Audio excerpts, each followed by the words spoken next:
বুদ্ধিজীবীরা মুক্তি, গণতন্ত্র এবং মানুষের অধিকারের লড়াই করেছিলেন। আমরা মনে করি জুলাইয়ের যে গণ অভ্যুত্থান, সেটা আমাদের যে ৭১-এর মুক্তিযুদ্ধ, আমাদের শহীদ বুদ্ধিজীবীরা আছেন, মুক্তিযোদ্ধারা আছেন, ওনারা যে স্বপ্ন, যে প্রত্যয় এবং যে ভালোবাসা, দেশের প্রতি ভালোবাসা নিয়ে যে সংগ্রামে ঝাঁপিয়ে পড়েছিলেন, সেটারই কন্টিনিউয়েশন ছিল আমাদের জুলাই গণ অভ্যুত্থান।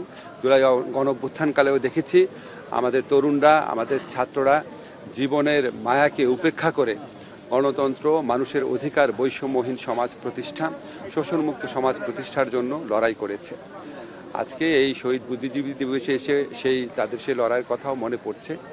আমরা 1971 সালে বহু মানুষের আত্মত্যাগের পর, বহু শহীদ বুদ্ধিজীবীর আত্মত্যাগের পর আমরা স্বপ্নের বাংলাদেশ গড়তে ব্যর্থ হয়েছিলাম, একদলীয় মানসিকতার জন্য, একটা দলের ব্যর্থতার জন্য।